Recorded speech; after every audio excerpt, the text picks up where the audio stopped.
Good morning students, welcome to English पर class. Friends, English पर class में आप सबका स्वागत है। फ्रेंड्स, यू नो कि हम लोग 12th class 100 marks English Bihar board rainbow part 2 के चौथे पोएम का आज तीसरा क्लास है। ठीक है फ्रेंड्स, एन एपिटाफ, यह आपका चौथा पोएम है। फ्रेंड्स, फर्स्ट क्लास में हम लोगों ने देखा था एन एपिटाफ का लाइन बाय लाइन हिंदी में एक्सप्लेनेशन, एंड सेकेंड क्लास में हम लोगों ने top 10 guess questions and answer देखा था, ऑब्जेक्टिव क्वेश्चन। ठीक है फ्रेंड्स, आज के इस तीसरे क्लास में एन एपिटाफ का हम लोग समरी देखेंगे। क्या देखेंगे? समरी देखेंगे। ठीक है फ्रेंड्स, मैं शुरू से अभी तक बहुत सारा क्लास दे चुका हूँ। रेनबो पार्ट 2 100 मार्क्स इंग्लिश में जो आपका पोएम पढ़ना है, पहला poem sweetest love I do not go, दूसरा पोएम था सॉन्ग ऑफ माई सेल्फ, तीसरा पोएम था now the lips are falling fast, चौथा आज आपका एन एपिटाफ मैं शुरू कर दिया हूँ जिसका नाम है आपका Walter de la mayor.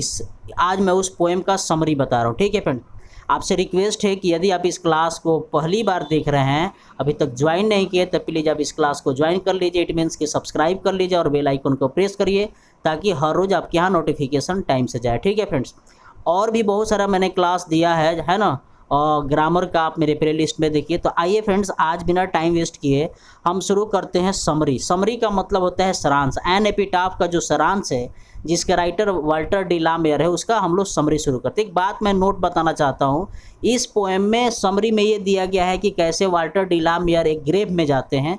Grave का मतलब होता है आपका शमशान घाट। ठीक है ना फ्रेंड्स, उसमें एक कैसी एक वेस्ट कंट्रीज मतलब पश्चिमी देश की एक लेडी रहती है, वो बहुत खूबसूरत रहती है, जो कि आज इस दुनिया में नहीं रही। उसकी भी खूबसूरती इस दुनिया से ख़त्म हो गई है, मतलब कि कब्रिस्तान में पड़ी हुई है।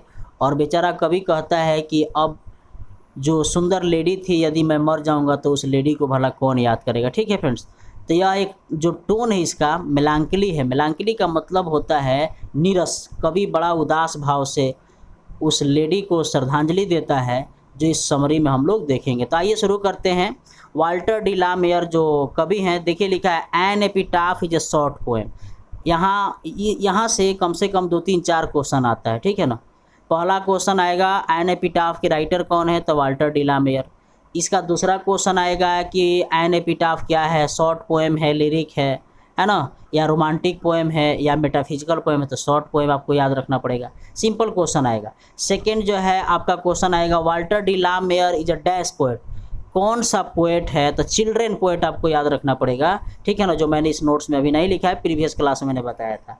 इनका जन्म जो है 1873 और मौत 1956 में हुई थी। Is well known poet, novelist and short story writer of 20th century. 20वीं शताब्दी के बहुत ही जाने माने शॉर्ट स्टोरी राइटर भी थे, नॉवेलिस्ट भी थे। Okay friends, queen Elizabeth second honoured him with the order of merit 1953। यहाँ से क्वेश्चन आएगा, जो इंग्लैंड की महारानी थी क्वीन एलिजाबेथ, उनको ऑर्डर ऑफ मेरिट से सम्मान से सम्मानित की थी 1953 में। ठीक है ना फ्रेंड्स, इस पोएम में जो लिखा हुआ है व्हाट इज द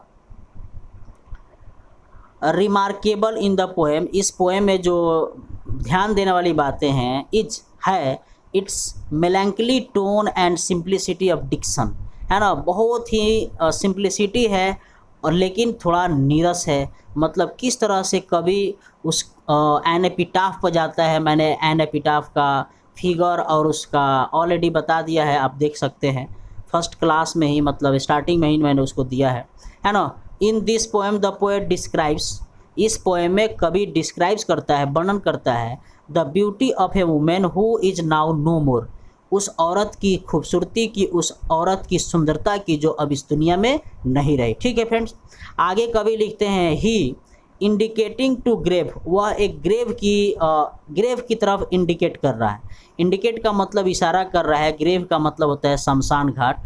और क्या कहता है, says that here lies a most beautiful lady, lady कहिए, वुमेन कहिए, है ना, कि ओ गॉड, ओ माई गॉड, यहाँ हम क्या देख रहे हैं कि यहाँ एक खूबसूरत लेडी यहाँ लेटी हुई है। ठीक है फ्रेंड्स, द पोएट एड्स, कभी ये भी एड्स करता है ironically that she had the habit of moving here and there and had no commitment.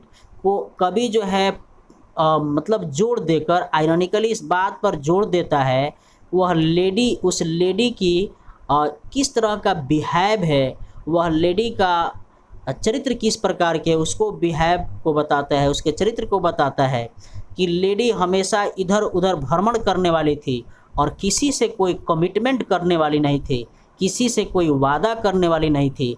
It means कि वह चारों तरफ भ्रमण करने वाली थी और ज़्यादा से ज़्यादा घूमने वाली थी, चंचल माइंड और चंचल दिल की थी। ठीक है फ्रेंड्स, तो मैं उम्मीद कर रहा हूँ कि आपको हर लाइन जो है अच्छा से समझ में आ रहा होगा। आगे लिखता है, आगे समरी में लिखा है, इन द पोएट्स व्यू, मतलब कवि की नज़र में, she was the most beautiful